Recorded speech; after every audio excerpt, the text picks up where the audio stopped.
My dear friends, welcome to my channel.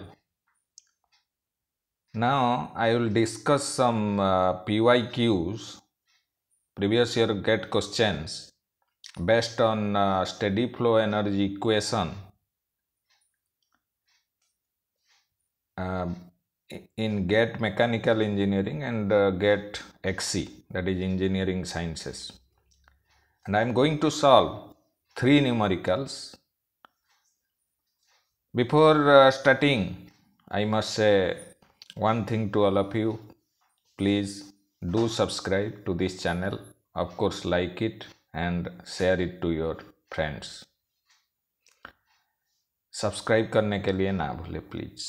So the first question that was asked in the year 1993 mechanical engineering, GET 1993 mechanical engineering. The question was like this: the first law of thermodynamics takes the form W is equal to minus delta H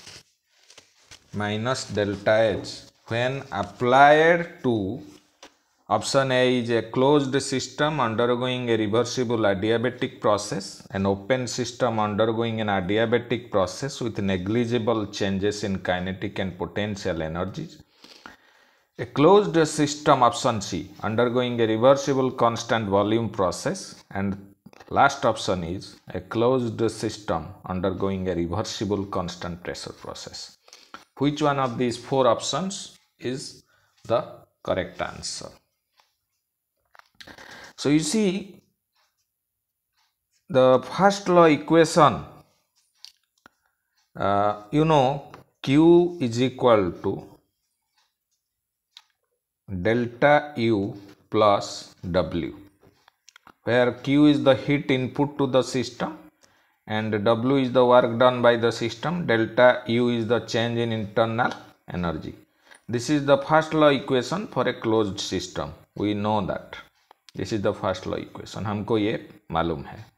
Where Q is the heat जो दिया गया है एक system को during a process, and W is the work done by the process, and delta U is the change in internal energy or simply energy of the system during a process.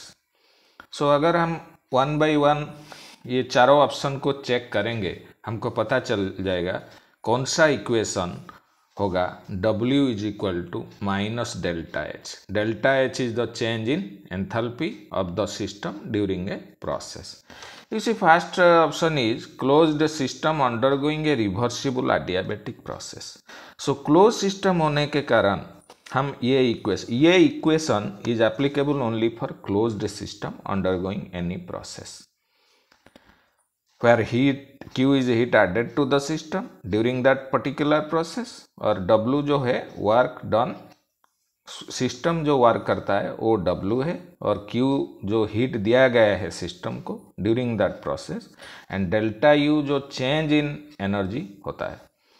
So अगर हम ये first option को check करेंगे, a closed system undergoing A reversible adiabatic process. Reversible adiabatic process means Q जो होता है, क्योंकि we know that, हमको ये पता है एडियाबेटिक प्रोसेस का मतलब होता है Q zero, and this equation is for close system. Q तो जीरो हो गया, तो यहाँ से जो इक्वेशन निकल के आता है और delta U plus W is equal to zero, और we can say W is equal to minus delta U. But हमारा तो ये जो क्वेश्चन में है W is equal to minus delta H, change in enthalpy delta H, not delta U. तो ये वाला जो ऑप्शन ये नहीं होगा, क्योंकि अगर एक close system undergoes a reversible adiabatic process, the first law equation जो बन जाता है वो होता है W is equal to minus delta U, not minus delta H. So ये वाला ऑप्शन तो रिजेक्ट हो गया, फर्स्ट ऑप्शन रिजेक्ट हो गया.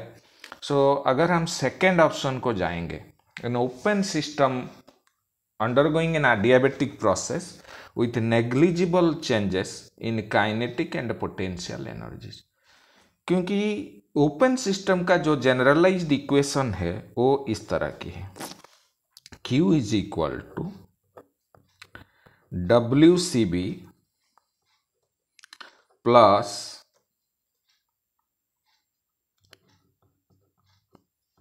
Delta H dot plus delta kinetic energy dot plus delta potential energy dot.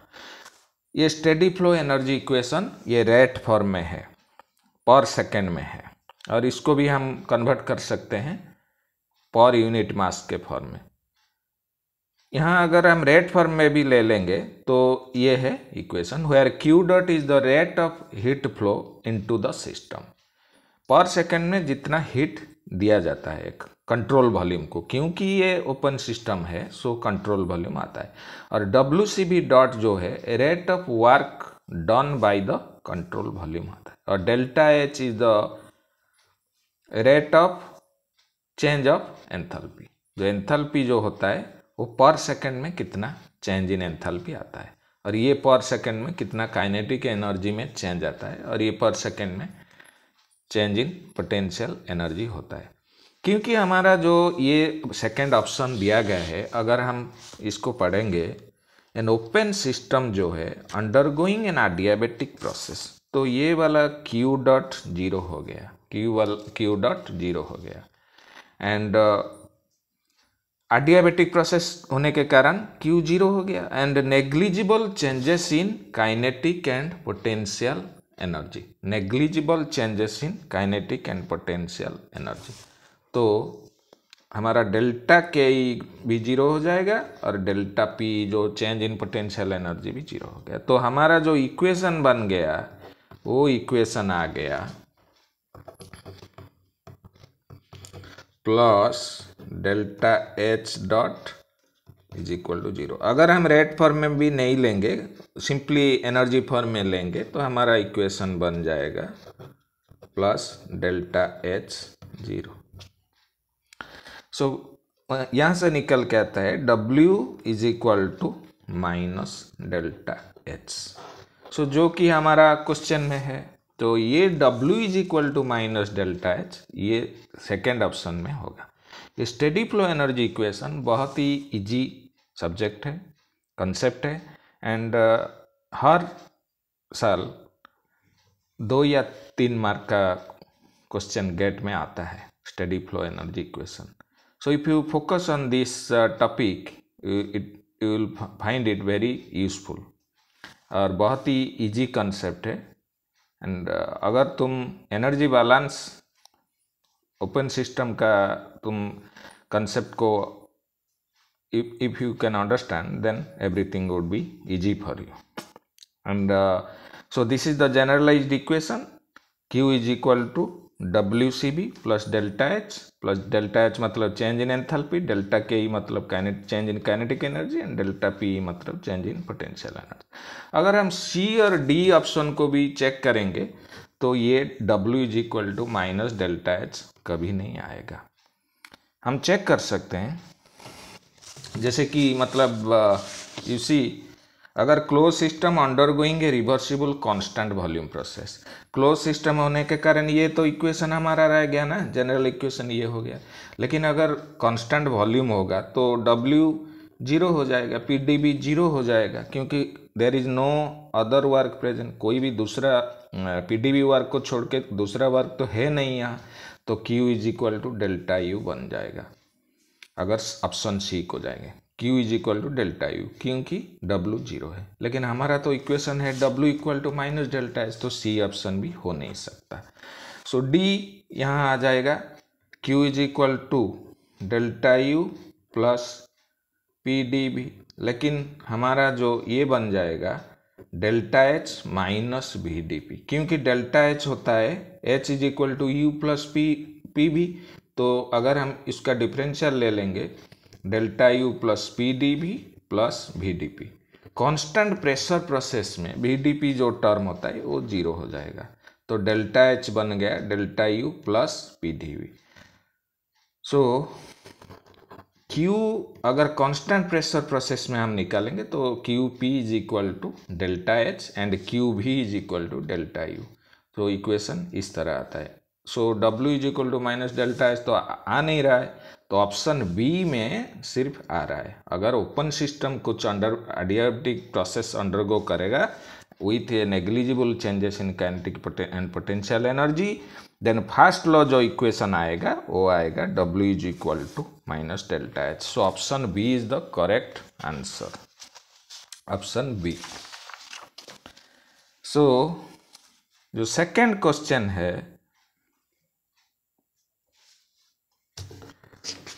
steam at an initial enthalpy of 100 kilojoule per kg and inlet velocity of 100 meter per second enters an insulated horizontal nozzle. It leaves the nozzle at 200 meter per second. The exit enthalpy हमको निकालना है।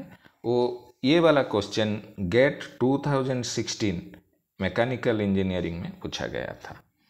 सो हमारा ये nozzle है, nozzle मतलब velocity बढ़ जाता है, मतलब क्रॉस सेक्शनल एरिया घट जाता है, ये तो हम डिस्कस कर चुके हैं।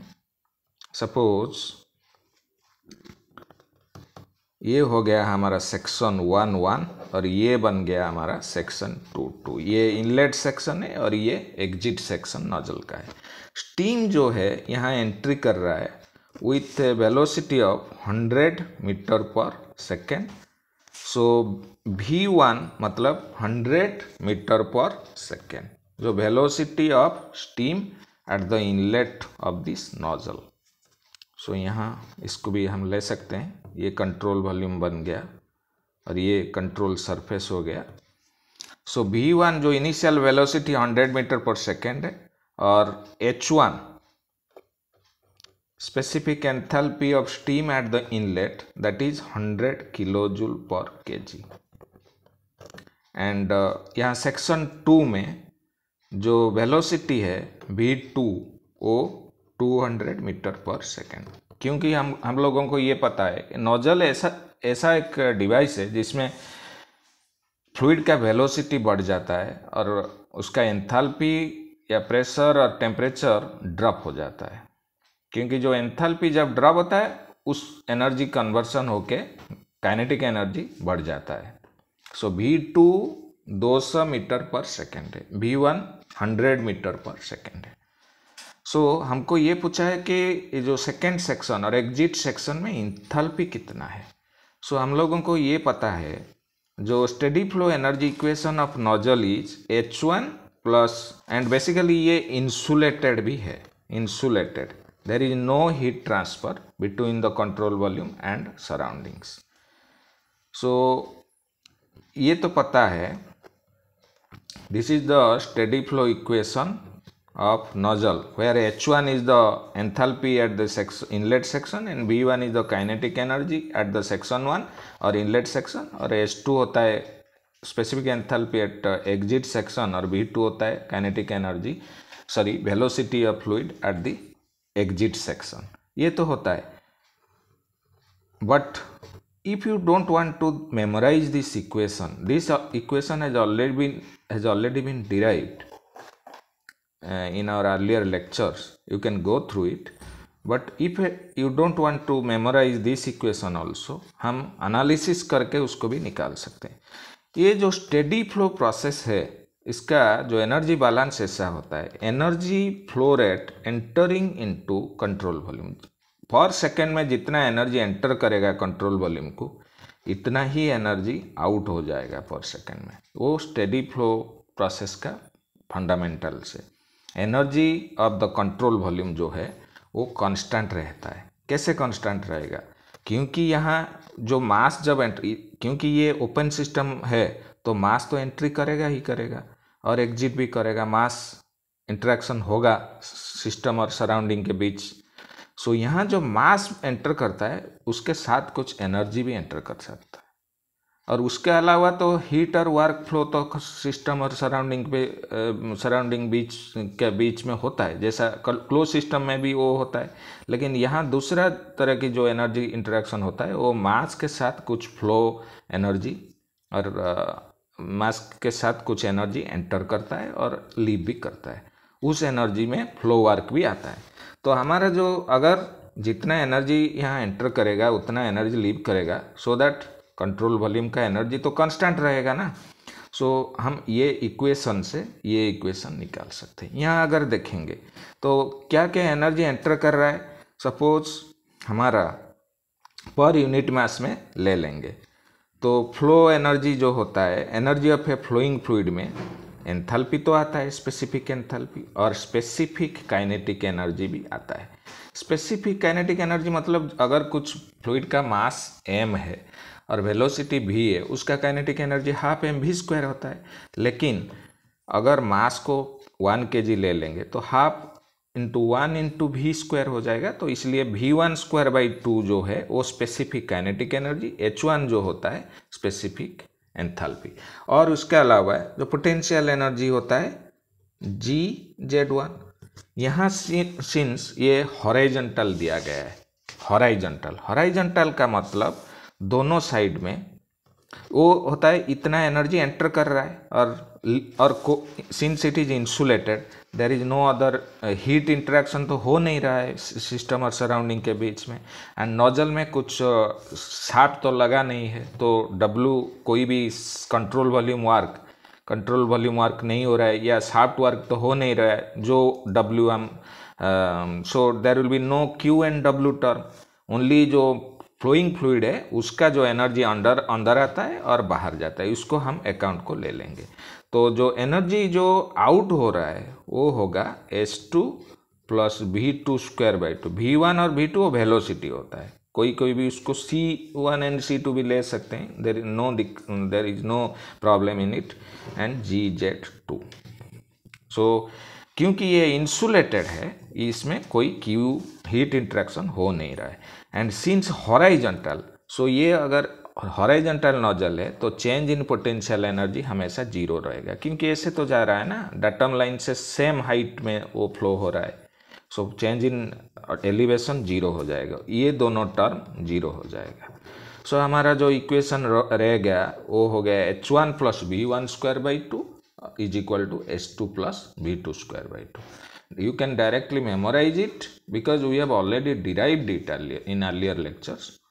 Otherwise, you can make an analysis also to find out the open system energy balance for this open system, for this open system of nozzle only.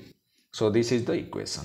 You see H1 जो specific enthalpy है वो entry के time में है 100 kilo joule, 100 plus v1²/2, v1²/2 velocity तो entry के time में 100 meter पर सेकेंड है, लेकिन 100² डिवाइडेड बाई 2 होगा, लेकिन 1000 यहाँ भी डिवाइड करना पड़ेगा, क्योंकि अगर मास 1 kg है और वेलोसिटी 1 मीटर पर सेकेंड है किसी बॉडी का, उसका काइनेटिक एनर्जी अगर निकालोगे हाफ 1 इंटू 1 मीटर पर सेकेंड का स्क्वायर तो 1 जूल आता है, तो किलो जूल तो नहीं आता है, लेकिन ये हमारा किलो जूल है, तो इसको किलो जूल में कन्वर्ट करने के लिए 100 का square divided by 2 and again you have to divide it by 1000 to convert this into kilo joule, क्योंकि ये वाला यूनिट तो किलो जूल में है ना, तो 100 plus 100² divided by 2000 is equal to, and exit end में जो एंथैल्पी हमको निकालना है, वेलोसिटी दिया गया है 200 मीटर पर सेकेंड, वेलोसिटी 100 से 200 हो जा रहा है, तो 200² डिवाइडेड बाई 2000 प्लस H2, उसका मतलब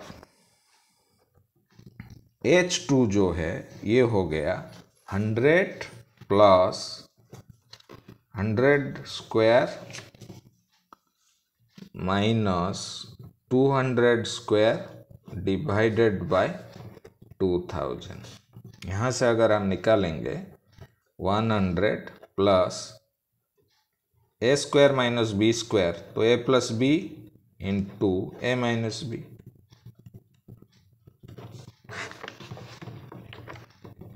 सो इसका मतलब 100 प्लस ये वाला हो गया 300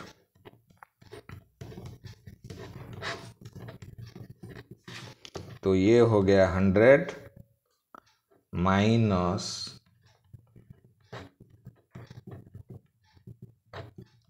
सो 100 माइनस 30/2 हो जाएगा 15, तो 85 आ गया किलो जूल पर KG.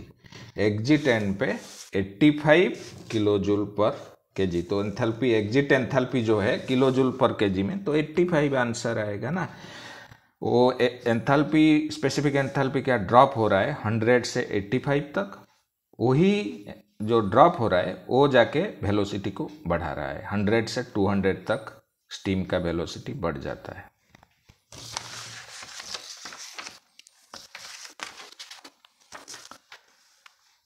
So the last question that I am going to solve, it was asked in the GATE 2014 XC engineering sciences में, ये थर्मोडायनामिक्स सेक्शन में पूछा गया था GATE 2014 में।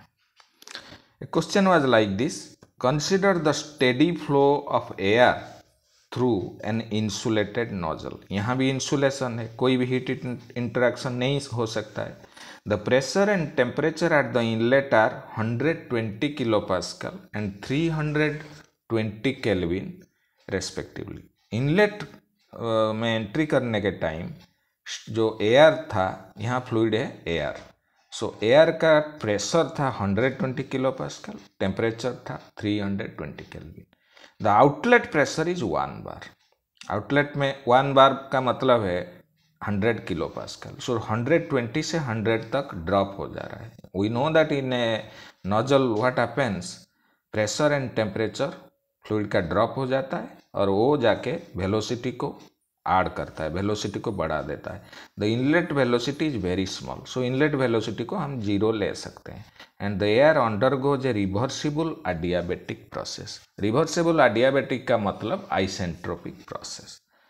सो द आउटलेट वेलोसिटी हमको निकालना है। Outlet velocity, obviously outlet velocity जो है वो इनलेट वेलोसिटी 0 है, मतलब आउटलेट वेलोसिटी तो बढ़ के उससे ज़्यादा वैल्यू आएगा, क्योंकि ये इंक्रीज कर रहा है आउटलेट वेलोसिटी को। सो हमको एग्जैक्ट वैल्यू निकालना है।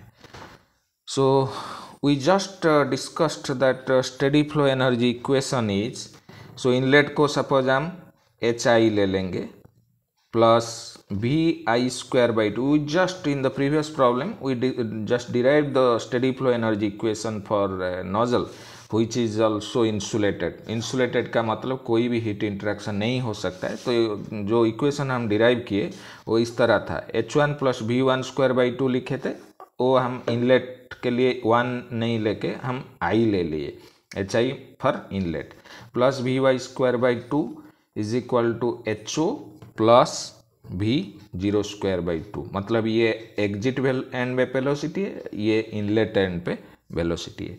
जो डाटा गिवन है PI is equal to 120 kilo pascal and TI, दो इनलेट एंड पे जो टेम्परेचर है वो है 320 केल्विन, और एग्जिट एंड पे जो प्रेशर है 1 बार मतलब 100 किलो पास्कल, क्योंकि 1 बार होता है 10⁵ पास्कल, उसका मतलब 10⁵2 और 100 किलो पास्कल। तो हमारा जो इक्वेशन आ जाएगा, वेलोसिटी जो इनलेट एंड पे ये नेग्लिजिबल, तो इस term will be reduced to 0, this term will not be there.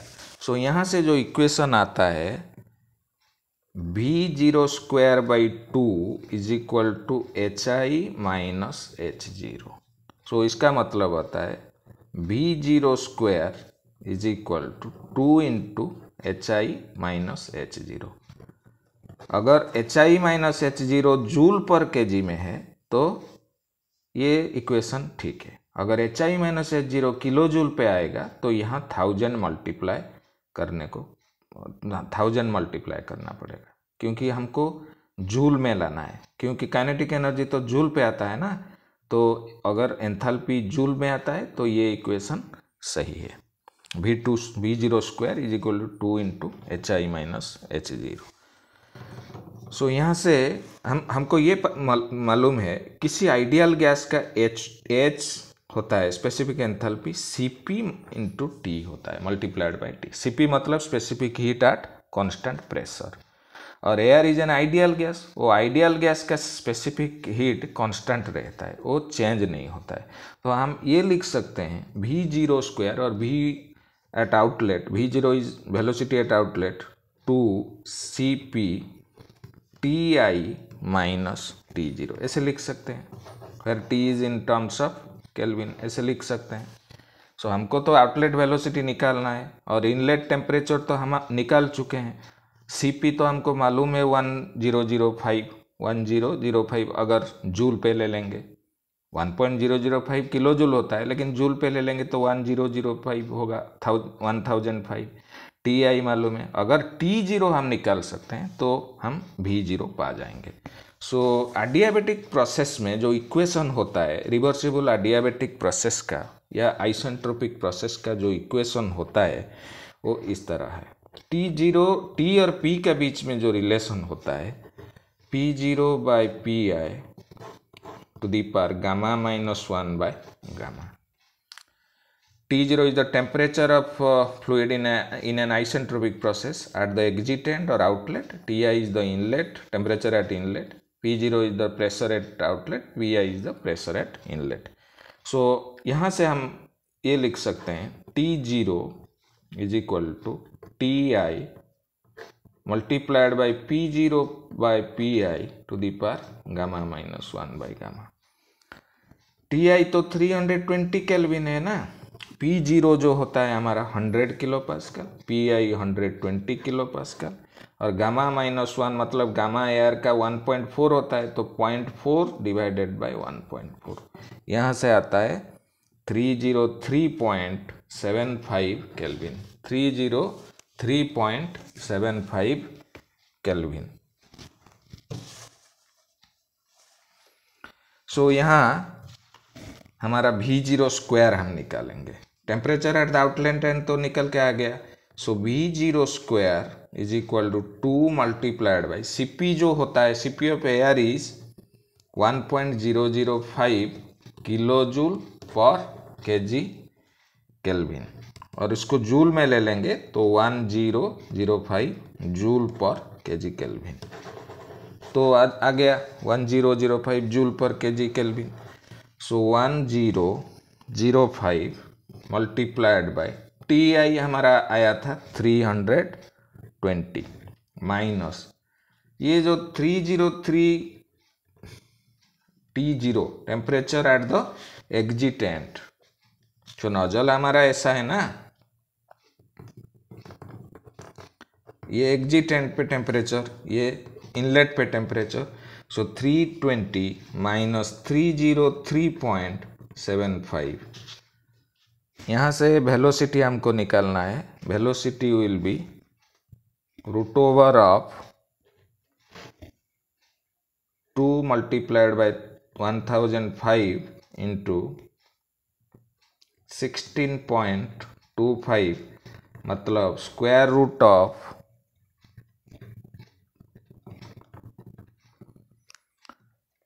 So is equal to V0 जो आता है 180.7 मीटर पर सेकेंड, जो हमारा ऑप्शन बी होता है। सो इनलेट के टाइम वेलोसिटी नेग्लिजिबल था और आउटलेट एंड पे वेलोसिटी बन गया एयर का 180.7 मीटर पर सेकेंड। ये 2000 XC में पूछा गया था, बहुत ही आसान सवाल है। Just steady flow energy equation निकालना है और उसको पुट करना है। Steady flow energy equation you have to use and just use the given values, you will be able to solve this question.